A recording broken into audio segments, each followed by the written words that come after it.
Hello, friends, both old and new. I am John St. Baptiste, and this is Music Makes the People Come Together, where we share amazing and eclectic music with amazing and eclectic people, much like yourselves. Today, we have a special release. Uh, I'll get to that in a minute.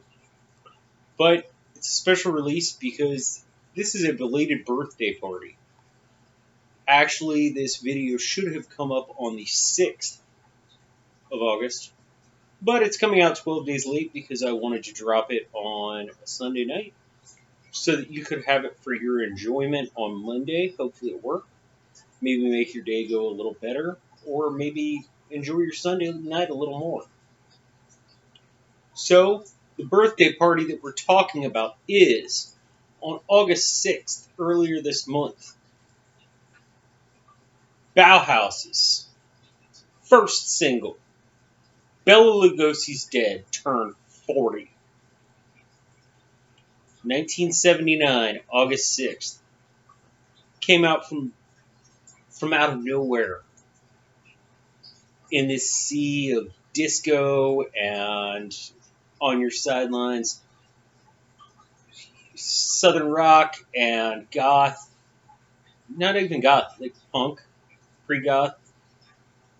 They came out with Bela Lugosi's Dead. An epic song.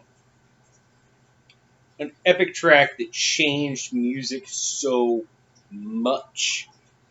And a lot of people don't realize how much it changed music. But, oh, it absolutely is epic. And so I have decided, to take off my formal wear and just go ahead and do the new wave thing because I like it.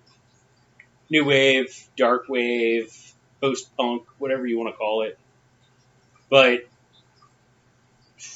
Bela Lugosi's dead. So I have decided to compile a list of tracks that I consider epic. Minimum requirements, they have to be at least 7 minutes long. They have to influence one's emotions in a number of ways, and they have to have an overlying theme that compares to the whole piece of music on the album that they are on. So, this track, Bela Lugosi's Dead, epic song, absolutely amazing. By the way, if anyone out there owns one of the 5,000 white vinyl copies of this single, the 12-inch,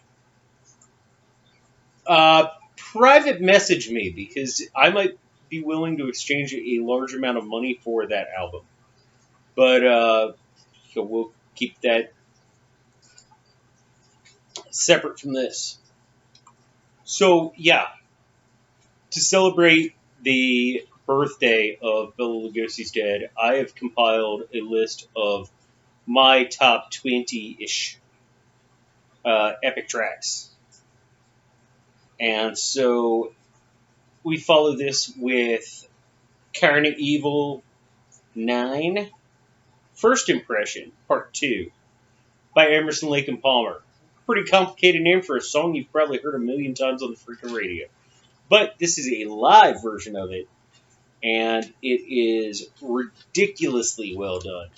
Uh, I've tried to include as many live versions as I can because I really want to showcase to you folks how talented the musicians who are playing this music are. Because to do music that one would consider of epic quality, it has to be pretty impressive. And you're not doing this for 3 minutes, you're doing it for like 9, 10, 20. Speaking of 20, let's go ahead and go into the big movement here. 22 minutes clocks in at. This is The Gates of Delirium by Yes. It comes off their album Relayer. It was their 7th album. And I love you, Rick Wakeman. I really do. I really do. But Patrick Moraz, oh, the keyboards on this are just sick. And this is a track that actually was influenced by the book War and Peace. So anyone out there who has studied Tolstoy or Russian literature in general, you'll get a certain different level of appreciation about this. All epic music goes into, I mean, there's something that makes it epic, right? I mean, that's what I would say. Moving from that, we're coming up on October, and I went ahead and put in the Electric Hellfire Club's Halloween medley. Uh, this is off of their EP. Oh, I can't even remember the name of it. Heavens, I'm so embarrassed. But the Electric Hellfire Club, which was formed from members of My Life Through a Kill Cult and a few other bands, and this features a medley that starts with the theme from Halloween, and then goes into their track Incubus, and then Bela Lugosi's Dead, which we've already discussed a bit, Black Number One by Typo Negative, and then the second movement of Incubus. And it's 15 minutes of just awesome. When I used to DJ, if I had to go take a bathroom break, this was what I would put on because I could like start the track, run off, do my thing, grab a drink, run to the loo, and then come back, and I'd still have like 2 minutes to mix the next track in. So that was really nice. But no, it's seriously, on all levels, this is just a great, fun, and awesome track. Oh, it's off the album Empathy for the Devil, which was an EP they put out in 1996, if I remember correctly. And I'm sorry for the momentary lapse of memory. Following that, keeping with that dark note, keeping with the Halloween, we have Typo Negative doing All Hallows Eve. This is off of World Coming Down. Me personally, my second favorite Typo Negative album. I know a lot of people disagree with me about that, but I love this record, and I absolutely love this track. And it is the most heartfelt and at the same time morbid love song that has ever been written. So if you've never heard it, I hope you enjoy it. And if you have heard it, I hope you enjoy hearing it again. We're going to move to a different style of music here. Go with a little bit of jam bandery because I do love my jam bands. And a lot of the tracks that they do are absolutely epic.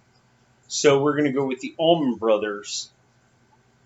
And this is their live version of Whipping Post. This is from their 1970 concert at Fillmore. It was on,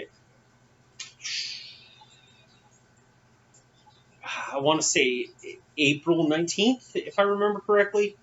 Really cool recording. Also, if you're a music nerd like me, this is written in 11/4, and I don't even want to think about trying to play that.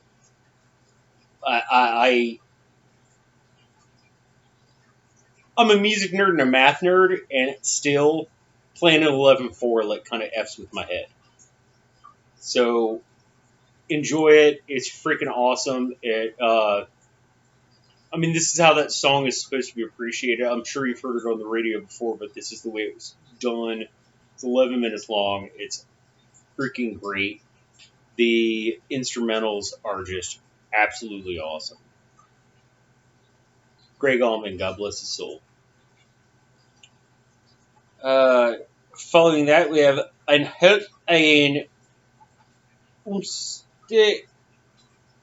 Ignano und sehr King, which my German is awful, but that is from Das Flute, the Magic Flute by Mozart.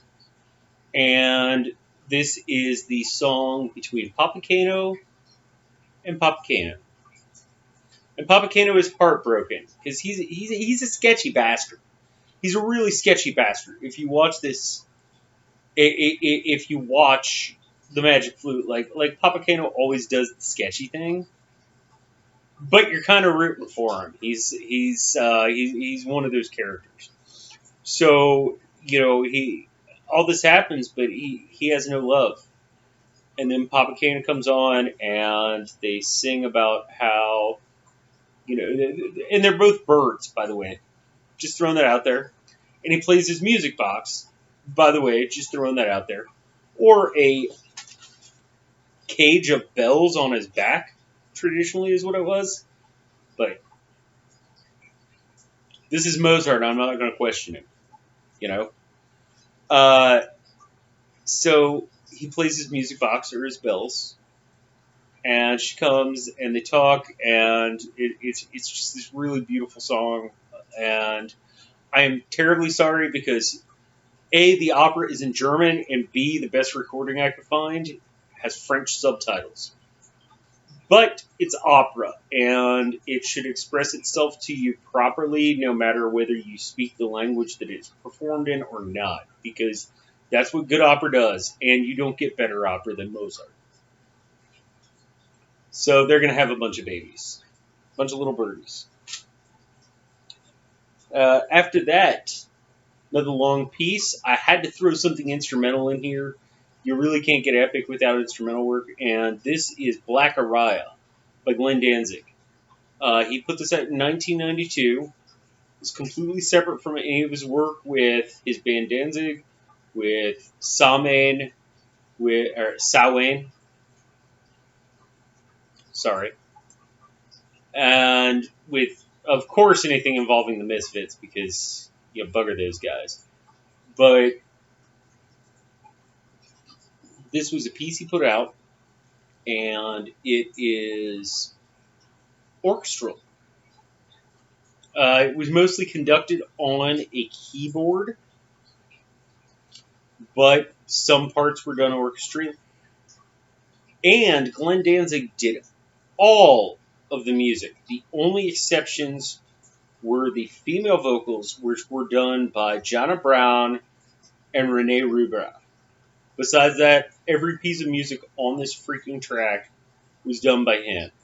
And this is a huge piece that he did that is the first 6 movements are about the Miltonian casting of the angels out of heaven, which, if you follow my channel, you know I've got a little bit of an obsession with Milton. And by a little bit, I mean, oh my gosh. And by obsession, I mean fanboy. So there's that, and then the last 3 pieces are based on Celtic mythology. And I just included the entire conglomeration of the work in here for you to check out. After that, we have Iron Maiden doing the Rhyme of the Ancient Mariner, once again going back to poets. Now, this was Iron Maiden's interpretation of the poem by Samuel Taylor Coleridge. Samuel Taylor Coleridge was a Scottish poet back in the 18th century. 18th century. 19th? 18th? Oh, I always get that shit mixed up. I'm so sorry. But great work. One of my favorite writers of all time. And I used to have a tradition where on Halloween night, I would have my friends over. Various chemicals may or may not have been involved. And I would read the Rhyme of the Ancient Mariner. If anybody's interested, I will be happy to do that this Halloween. Just let me know. Put it in the comment section down below. Following that, we have The Call of Cthulhu by Metallica. It's a great piece of music standalone on itself.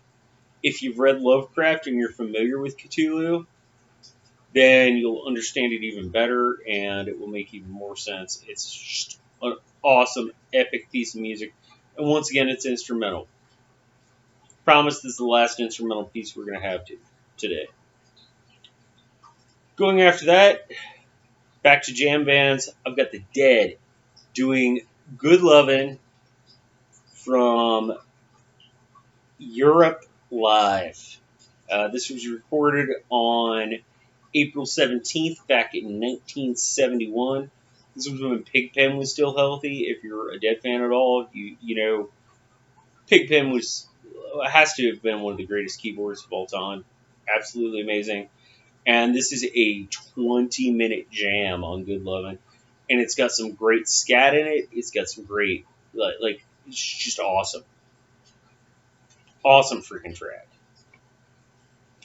Then we're going to follow that with King Crimson's In the Court of the Crimson King, which is the last track of the album Court of the Crimson King, which came out, if I remember correctly, in 1967.